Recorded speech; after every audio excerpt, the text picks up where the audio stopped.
So I'm going to log in as a club secretary. So hopefully when you log into Go membership, you'll see similar things. So first of all, it just goes to your profile.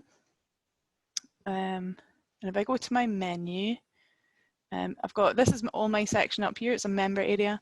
And then if I'm got club permissions, then I've got more information down here.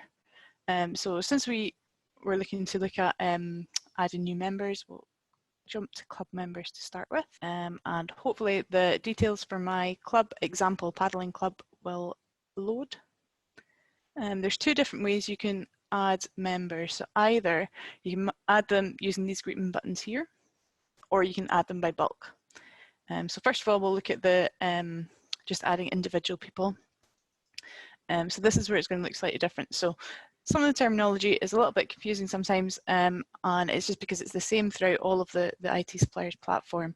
So add existing member, that means anyone that might be in our system that has already got a record. So it doesn't mean that it's an existing member of your club, it means an existing member on the system. So they might have entered an event, or they might have been a member of a different club or have SCA membership. So that's what that is. If the person doesn't come up there, then it's adding a brand new member to the system. So when I add existing member, hopefully this is what you might have seen before. So there's a couple of bits of information you can use. So the person may know their membership number, they may not. If you do, then you can stick it in there or there. Alternatively, if you've got your membership number, you can use that. And there's date of birth as well. So I'll just put in these details here. So I'm looking for Amber Green, who's just joined my club. There we go.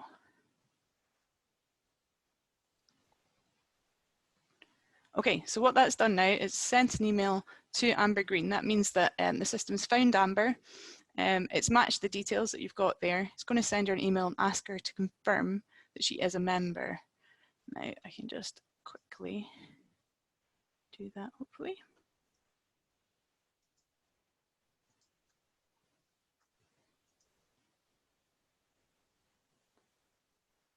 As I do it elsewhere. So as you can see, she's not on this list quite yet. So these are all my members for my club at the moment, and there's various different statuses they're in and also different types of membership they've got. I'm just trying to get this to work on the other system. So Amber may well confirm that she's part of the club later. If you've got a brand new member, so it's just someone brand new to paddling, or they don't think they've got an SCA account or anything like that, then it's add new member.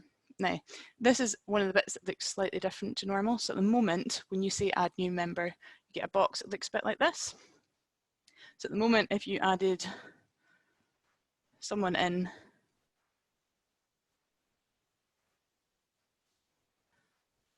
and put some details in, then it'll show you the mandatory fields, whether you need them or not. And there's the account details section down here. So that automatically populates with the email address. What that actually is the username. It does populate it before you can read it sometimes because it's way down at number 3. But the slightly newer version tells you that it's a username instead. So I will add a brand new person. Here we go.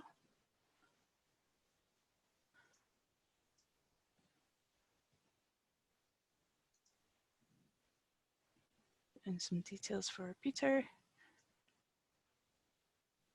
And it's populated the username field there.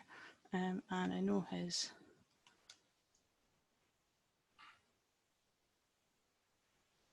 Here we go. So it's let me sign Peter up.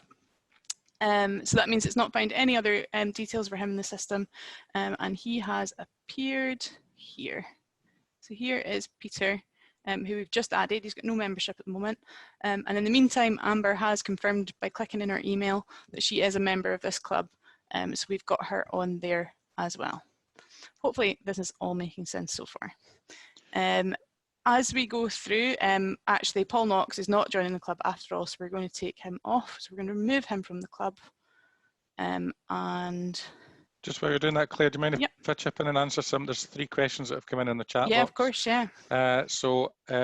Just going back to these green icons at the top, the add existing member and add new member, to answer, I think, maybe 2 of the questions.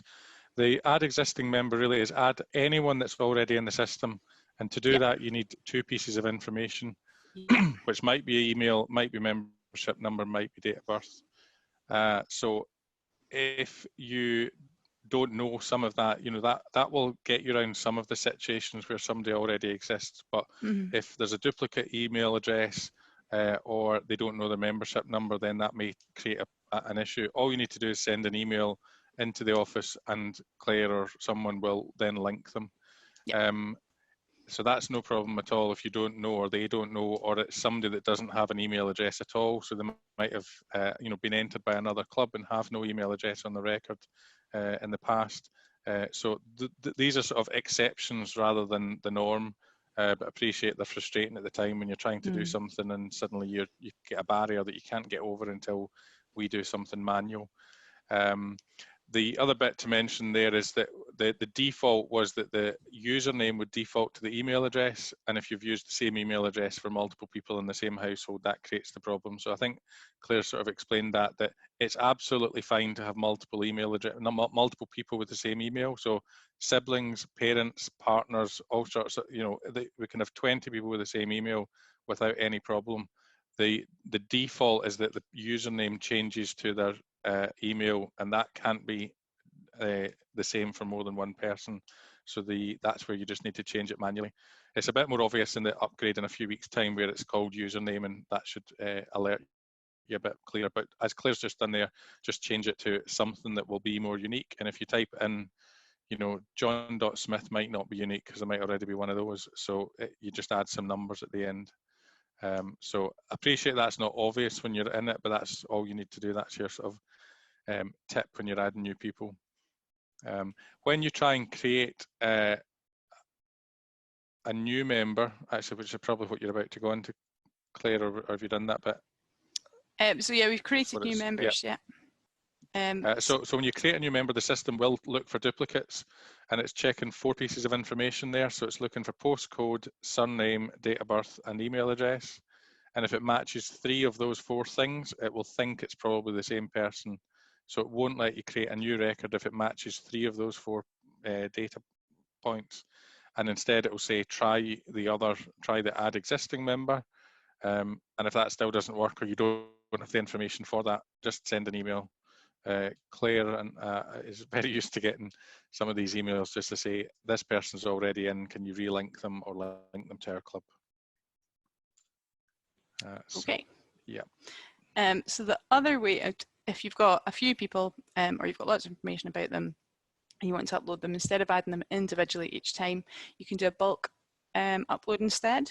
So if you go back to your menu, there is a option called data import here.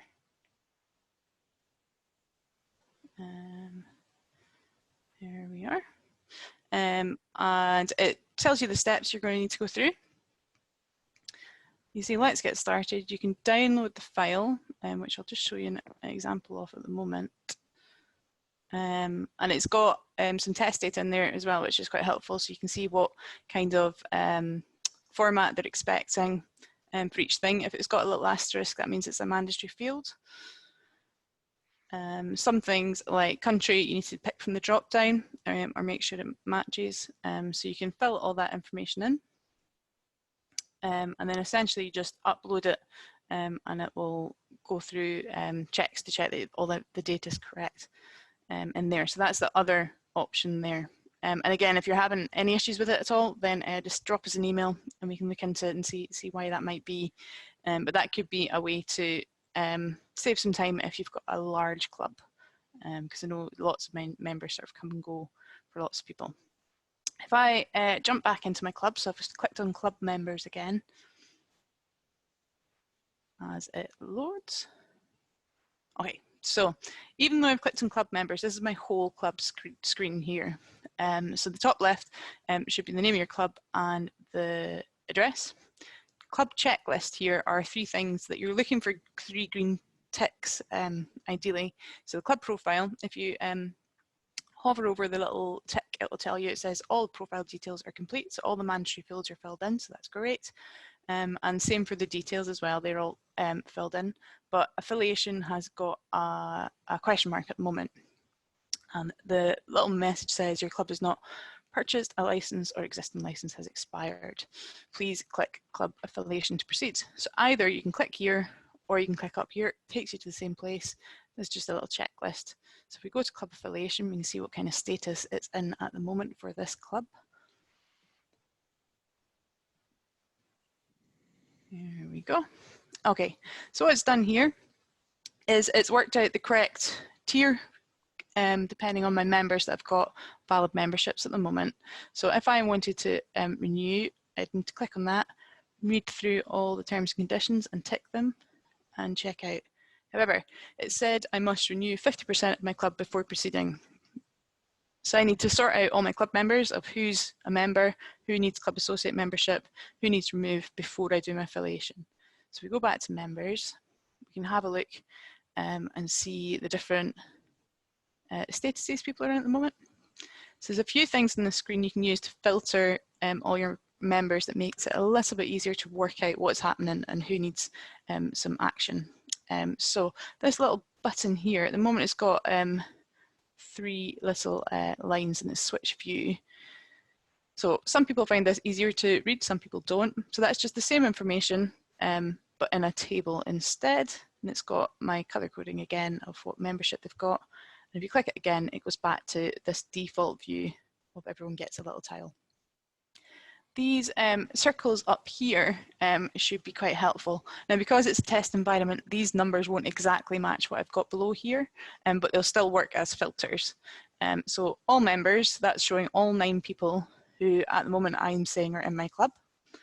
This one, club associate, if I click on that, John here has got active membership as a club associate. So that means he has got a club associate membership that's in date. That means he's covered for club activities. Full, Jane and Nancy both have full membership with the SCA. So although they're members of your club, that doesn't count towards your numbers for club associates. So they're covered because they're full members and linked to their club. And no membership at all. We've got 6 at the moment who have no membership. That means if they took part in club activities, they wouldn't be covered for the insurance. Even though they're linked, they don't have an active club associate membership. So we're going to sort that out just in a second. Okay, if I go back to all members, first of all, to do a bulk renew, you can go to this little purple box up here. So it's not really clear that it actually changes something. There's a tiny little arrow. So at the moment it's a membership. So instead I want to go to bulk renew. It shows me a slightly different view. Yeah, it's listed all my members. You can see your email addresses there, whether it's a primary club or not, and the membership type they either have or have had most recently. Now there's tiny, actually I'll make this slightly bigger, might be a bit easier to see. There we go. So only some of these, there's only 3 at the moment that are available for bulk renew. And that's because you can't renew everyone. So again, we'll use these little boxes at the top to help us understand that. So if we click on full, so they're not enabled for bulk renew because their membership is SCA membership and you can't renew that, they've got to renew that themselves. So we don't need to worry about those people. And club associates, we've got 3. So those 3 have previously had club associate membership and therefore we can renew their membership altogether. So you can either tick the boxes or you can just say select all. So that's John, Max and Gail. And there's this green button here that says renew. If I click on that, it's asking me if I want to proceed straight away or not yet. So I'm going to say no, not yet at the moment because I want to just check who else I've got in my club that I might need to renew at the same time. So you can see now that John and Max and Gail, it's changed from no membership to in cart. So if any time I need to go and see my cart, it's in the top right here. So that means I've not finished it yet, but I'm in the process. Even though it doesn't cost anything to add a club associate membership, you do need to go through the full checkout process for the system to work out what's happened. So sometimes things get stuck in the cart, but we need to do the final step. So when we were on bulk renew, and all members, we've already got these 3 in the cart, so we don't have to worry about that. We can't do it for the full members, but there's still some other people. So these people that have got no membership, so Joe has got no membership, and therefore it can't be bulk renewed. The system doesn't know that we want to add a club associate membership for it yet. So if we add him today, that's fine. By the time it comes to his renewal next year, he will be eligible to do the bulk renew. So the first time you add a club associate, you can't do it this way. You have to go through the way that we're just going to have a look at now. Hopefully that's all making sense so far. So the key thing is to keep an eye on this no membership circle. This is the one that we might get in touch occasionally with your clubs to say you've got a few with no membership. Did you know? Let's see how we can get them sorted out. So sometimes it might be because Stephen here, his recreational SCA membership has expired. He's possibly chosen not to renew it. Therefore, he needs to get a club associate membership instead. So let's go for... Just before you do that, Claire, can I chip in? There's a few questions getting sent to me privately here, so give you a wee breather. Question whether removing members can be done in bulk. They can't be, so there's not an immediate way to do it. So you would just need to click on the 3 dots in the top and say remove from club. And also just to alert you, when you do that, when you remove somebody from the club, that person will get an email to say you have been removed from, example, paddling club. If this is not correct, please contact the club. So very occasionally we will be contacted by the person that gets that email to say, hang on a minute, I've paid my membership. And we'll put them back in touch with you because that's a query we can't answer. So yeah, just be aware that the person gets the email at that point. The other question here is what emails the individuals get. So if it's a brand new record, the person will get an email to say a record has been created on the SCA's membership system, and here's a privacy notice, and here's your login details. So it's telling them that a new record's created. When you then add a club associate sort of membership for them, they will also get another email which will say you've now been registered with the SCA as a club associate, and here's what it means. I'm going to send you a copy of that email just now so that you can all see the wording. What we're really keen to point out to the person at that point is that they're registered for club activities only, because there has been great confusion in the past that these people think they're members of the SCA and think that they're insured to do something that they're not insured for. So really the point of this email is to explain to them that they are insured for recognised club activity only and nothing else. So it's just we want to avoid any misunderstanding, particularly on insurance, but it also gives them the option to opt into the newsletter, the Club Associate newsletter, because we'll only communicate with them if they've then signed into our newsletter, in which case they would get the monthly newsletter. And it has a paragraph about membership that says you might also want to consider joining as a full or individual member. So I'll send you a copy of that during this call, and you can see the wording there. They'll also get an email, as Claire mentioned, when you try and link someone that's already in the system, so you'll never be able to see their record until they've approved it. Just like they can't link themselves to your club without you approving it. So there's sort of this additional security layer built in. Andy, is there a possibility of us getting a copy of all these standard letters so we can refer to them and know what's going out? Thank you. Yep, I'll just pop them all into a PDF after this, and I can put them on the portal page on the website. That's no problem. Brilliant. Okay. So where we were adding some club associates for the first time. So it's the 3 dots beside, so the same one that you need for remove from club. And again, a little bit confusingly, it says renew even though this is the first time Peter's been a member. So we click on renew. It's a club member that you're going to be adding, so it's this red one. And it gives you a brief overview of what a club associate is. Now you need to click on that, which is, again, it's not terribly clear at the moment. This mirrors what you see when you join the SCA as a member, except we've got more categories. You'd see more, so it's a little bit more obvious then. But once you click, it says selected. tells you a little bit of information there. I'm still going to save that and continue because I don't need to go to the checkout quite yet. And let's also add Stephen. So we'll renew Stephen as well.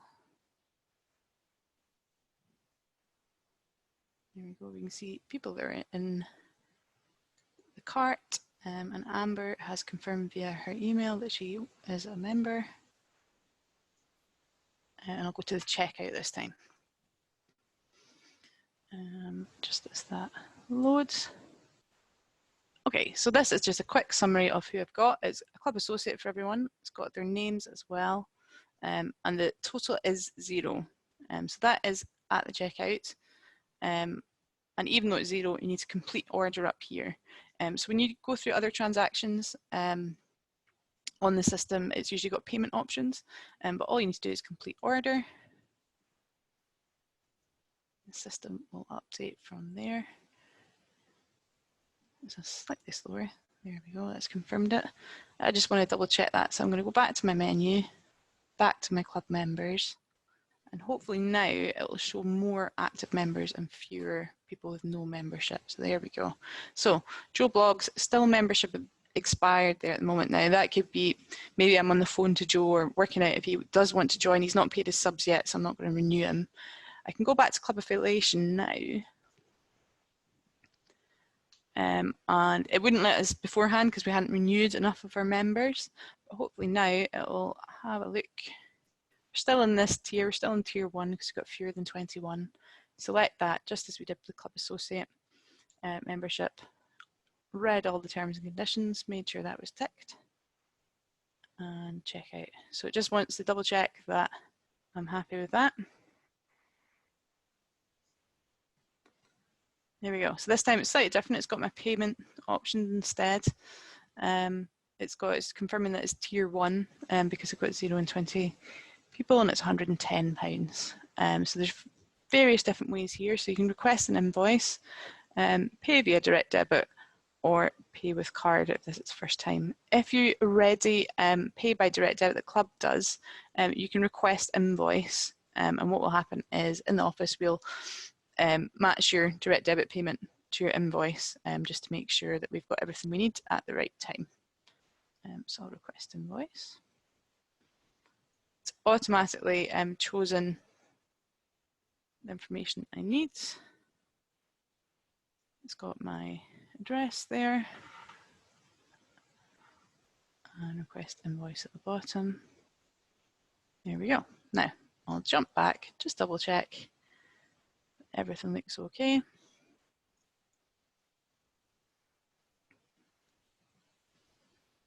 As it loads. There we go. So we had 2 green ticks and a question mark before, but now we've got 3 green ticks. And we know we've still got Joe without membership, but we know that he's going to get back to us. That's fine. We might choose to remove him later, we might choose to renew him later, but that's that. Are there any questions there? I know I just rattled through it about adding members. Yep. So a question here from Christina about sort of, I guess, the annual process and whether they need to remove people and add them again. For most club situations, the annual renewal should be a really quick process, because the whole point is this data should be kept up to date throughout the year. So if somebody joins your club during the year, then you're adding them at the time that they join and certainly by their 4th session, otherwise they're not insured. So there should be no great big massive adding of lots of members at one point in time, unless lots of people have joined at that point in time. So in a normal situation, the annual renewal should involve a bulk renew, which Claire's just shown you in the purple membership button. Change it to bulk renew, click select all, proceed to checkout, and renew the people. And then secondly, to renew the actual club affiliation, which is the step that Claire's just shown you a minute ago. I guess there are some variations in that, and this will depend on your club's own membership year. So if your club membership year matches your SC affiliation date, then you may not be at the point that you're able to renew everybody for the year going forward with us, because you don't know that they're going to renew with the club. In those situations, you would not be renewing everybody, but you would have to renew at least 50% of them.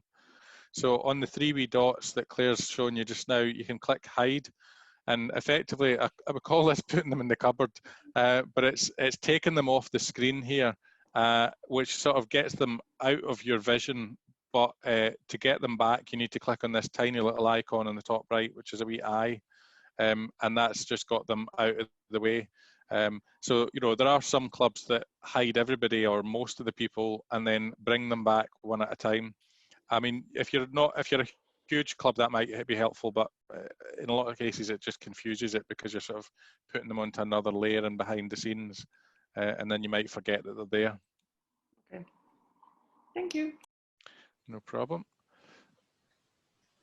Anything else, Andy, or we?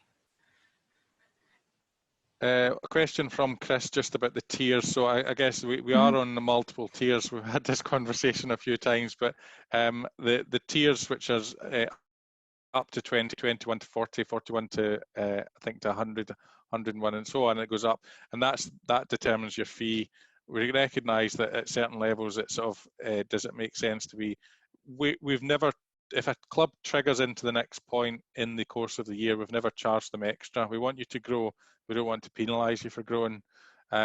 So, but at your next renewal, you should be doing an honest renewal based on the number of people that's in your club at that point. And you know, that's the reality of it. We could end up with many more tiers or a per person fee. And I think feedback's told us that that's something we should avoid for now. So that's recognise that that's a challenging place for your particular club, Chris, and that you're at 90 odds. And if you have a few more at your next renewal, you're paying a bit more. But hopefully that's a positive thing for your club to have more members in the first place. Okay, Claire. Okay, so back to these little grey records we've got at the moment. There are tiny little letters and circles on people's profiles here. So if it's got an M, that means that they're a member of your club. So everyone should have one of those if they're added on. And there's a few other ones. So the C is club secretary.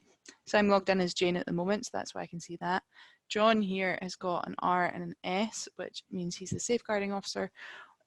Regulated work. And it's easier if you go to this little switch view button again. Actually just tells you rather than you having to work out what the letter means.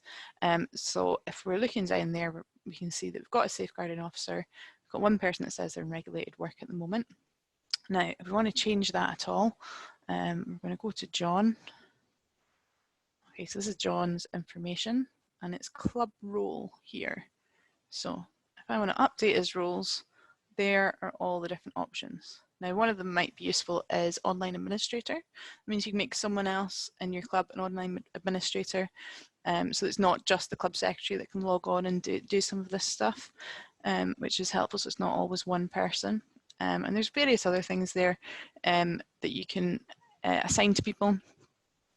Depending on how your club works. We'll regularly get in contact with you just to check that you've got a safeguarding officer if you don't have one on the system, and also if anyone's in regulated work as well. And I'm just going to, so there's some other information down there. It's club information where regulated work stays. So if you go to update details, and occasionally we get in contact again to ask if people are or are not in regulated work, depending on whether you've requested a PVG for them. And we should give you information on how to get here, but this is how you do it. So are they an active member in your club? Are they in regulated work with children? Yes or no? And the number of hours they do is in there as well. So you can update any of those at any point for any of your members. And then it'll update all these sections here as well. Claire, just while we're on that, is it worth just showing the summary by membership drop-down list there and the other options that are available, some of which are useful and others are distraction, but yeah. So summary by renewal status, for example, it just tells you that you've got 8 active, 1 inactive. You can see how many are members. You'll be able to see how many are in regulated work if you set that for everyone. Everyone's registered because we've added them on. We've got 1 inactive person who is Joe at the moment.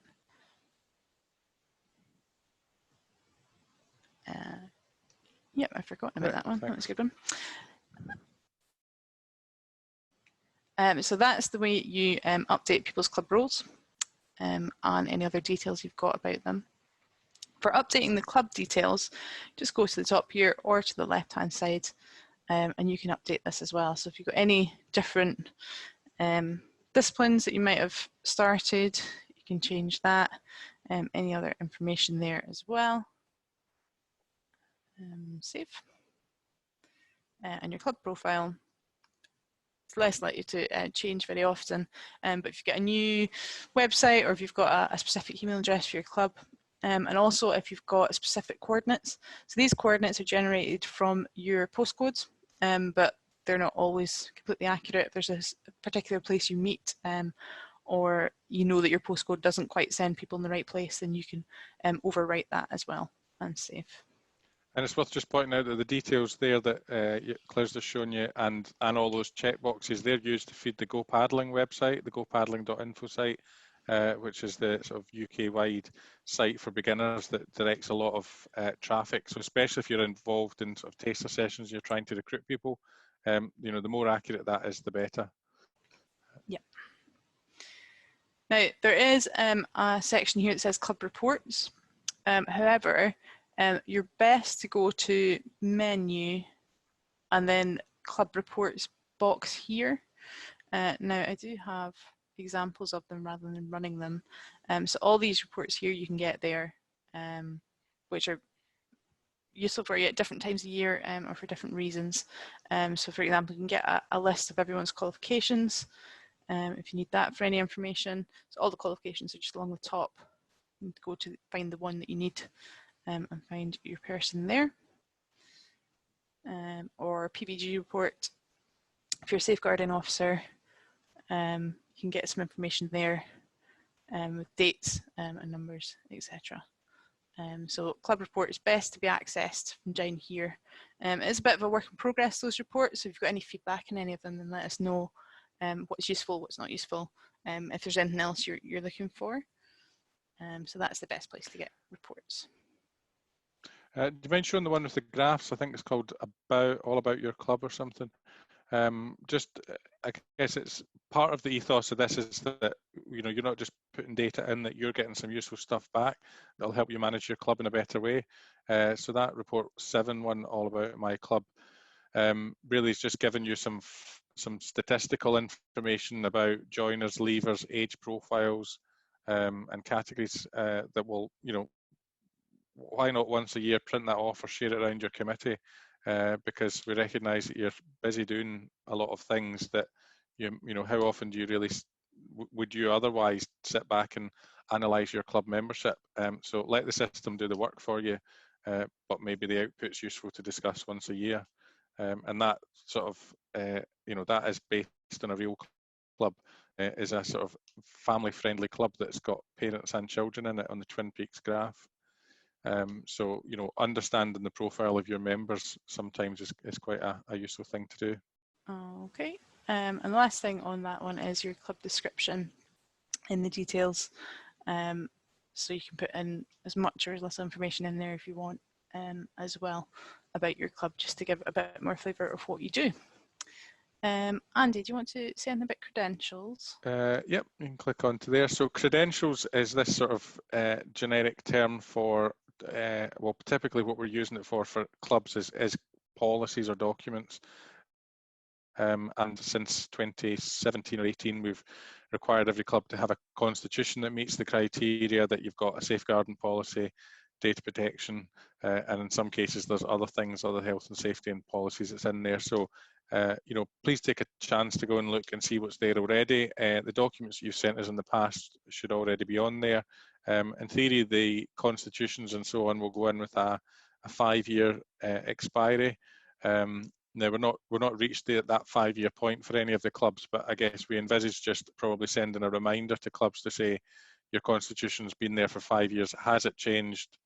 If not, that's fine. If it has changed, please send us the new one. So that's more just as a prompt rather than a constitution. You know, constitutions don't expire, but it's a way of sending you a prompt. So Yep, have a look there if you can. Any other questions about anything that we've seen or not covered there yet? No more questions in the chat box, which is good. Somebody did, just while we're there, somebody put in something else onto the poll earlier on, so I'm not sure if we've covered that, but if you were that person, please just type it in into the chat box if there's other things that you want us to try and get to tonight. I'm just checking off the list of things on the poll. I think we have more or less covered all of those items: adding new members, renewing club associates, downloading reports, the annual renewal, the bulk data import, the dashboard. The dashboard is what Claire's got on the screen at the minute, really, is trying to navigate your way around all these different circles and icons.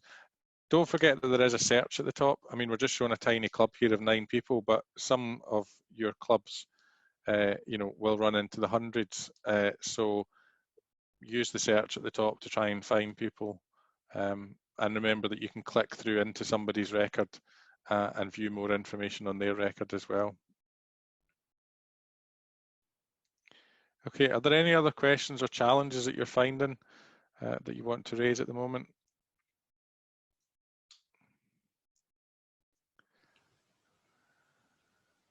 No, everybody's quiet, so all is well and you're happy to go away and do the renewal. I know some of you have been through the renewal a few times and others are completely new to this, so the next time you'll do it will be your next annual renewal, but I really just highlighting that this shouldn't be, you shouldn't be logging into this system once a year. You should be logging into it on a more frequent basis as people join your club. Now, some of your clubs don't have lots of new members very often, so that's fair enough, but you know, there's things in there to maintain and renewals for or new additions for people as they join your club. There's a question here from Debbie. If you have an online administrator, do they see all the same data as the secretary? So yes, the online administrator basically is the same role as the secretary. It's just that we don't send emails to them. So when we're sending the annual renewal, that information would go to the secretary only, and then also system generated emails. Claire, you can keep me right on this. I was about to say they only go to the secretary, but I have a feeling they might go to the online administrator. So if I logged in and tried to link myself to your club, then the club secretary would get an email saying, Andy's tried to link himself to your club, do you approve or not? And you have to do something. And if that was the case, just actually, well, we remember that the 3 wee dots that are on the top right of the card, instead of it saying remove, renew, etc., it would say approve. So there would just be an extra button in there. So I have a feeling that those emails only go to the secretary, but I can double check that. But otherwise, they have the same level of access, Debbie.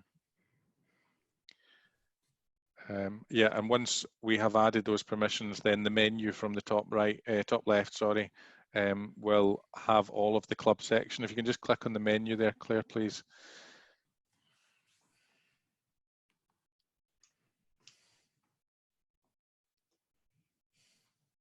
Is it frozen?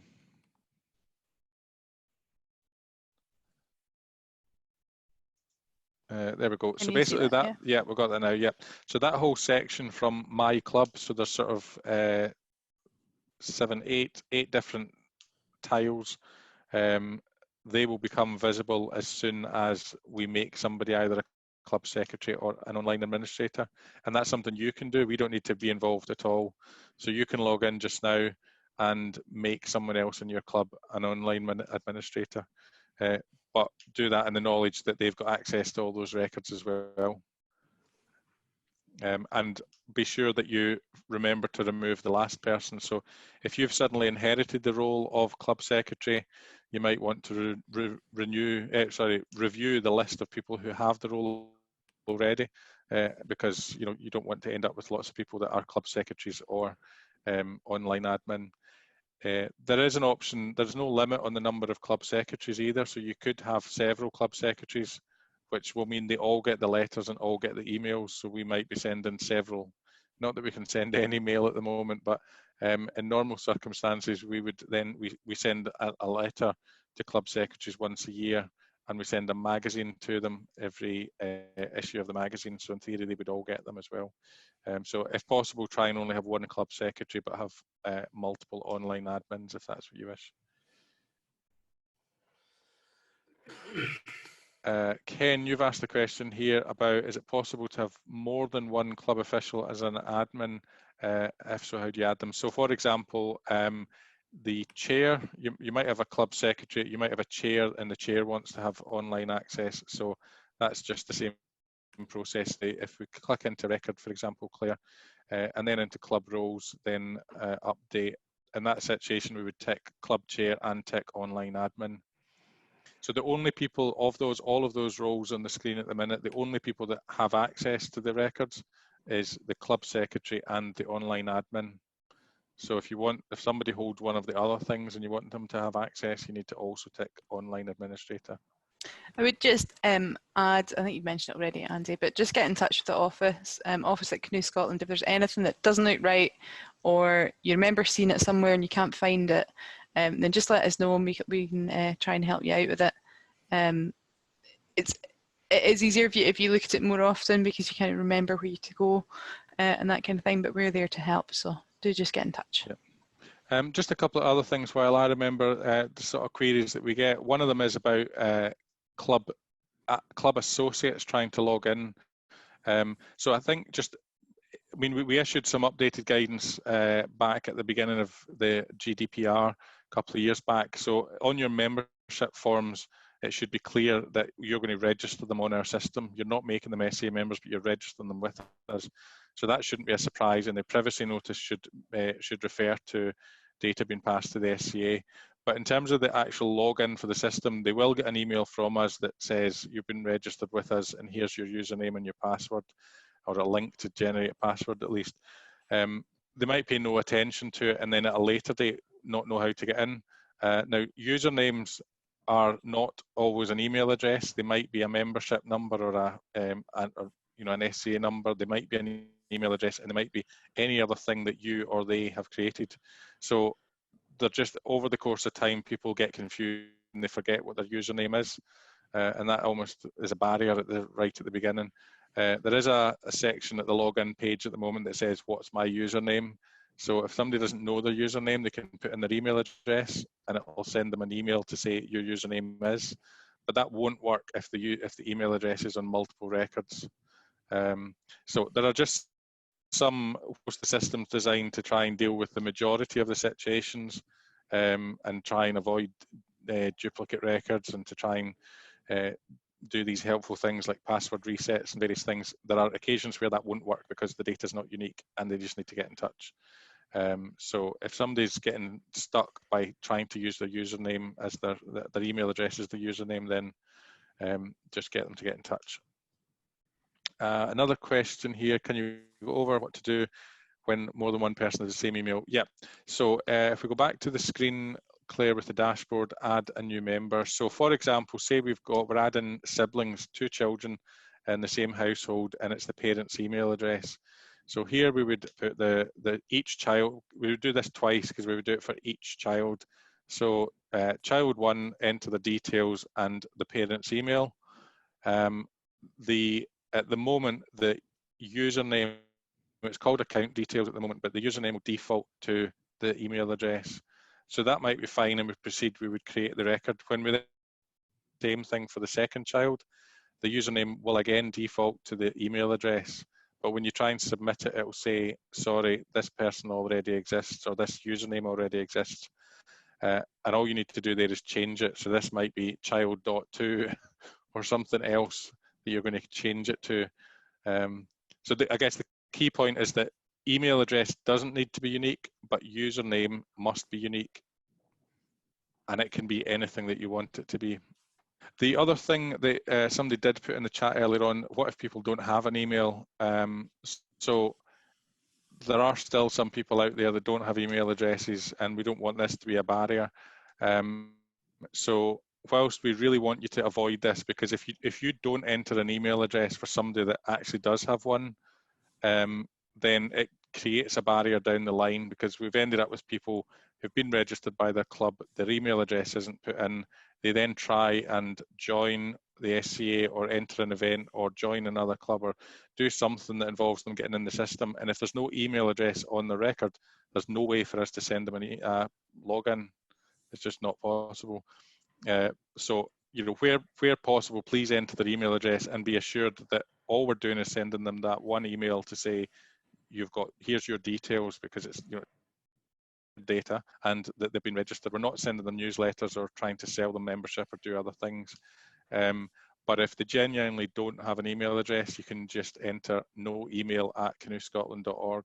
So you can't get past this. You have to enter an email address, but you can enter, as Claire's shown on the screen there, you can enter noemail@canoescotland.org, and that's just I mean, those emails, it will trigger an email to that address which will bounce, but don't put anything other than that. Don't put any fake things in, because then other people start getting emails. So we've had people just putting in made-up email addresses, and made-up email addresses are often someone's real address, and we get stroppy emails back from random people around the world saying, I have no idea who you are. So please use the noemail@canoescotland.org if they genuinely don't have one. So Claire's just shown you from the menu here, you'll get also, if you're an online administrator or club secretary, you'll also have this icon here to Club Plus. So this is a subscription-based product from the suppliers. The Azov is the company that run this system. We make no money from this. It's a payment that you make directly to them. But really, what the Go membership platform's used for over 65 different governing bodies around the UK, North America, and Australia. And effectively, there's a secondary layer that's added on that clubs can subscribe to, that would allow the clubs to manage their own information, events, payments, and so on. So if this is something that's of interest, have a look, click into that page, and you can watch a short video, and you can see the price and options. I think the price ranges, there's 3 tiers, 2 of them are active at the minute.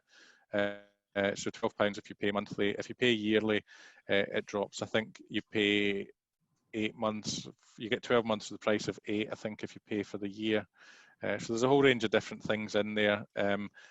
It will depend on the scale and size of your club. If you're a small club and you're processing payments manually, then there's maybe not any problem. But if you're a bigger club that's got lots of payments to deal with, or if you're using one of the other online platforms, I know some clubs use other things like Web Collect and Entry Central and other places where they're paying a fee as well. So there are fees associated with all of this, but there are fees for online payment. So I know that there's some clubs use the PayPal as well, even for online payments. So feel free to have a look there if you wish. Ultimately, it stops you storing data in another place, and it keeps it all in sync, because the members' data for your club and for us is all just in the one place. So if you're interested in that, have a look or get in touch.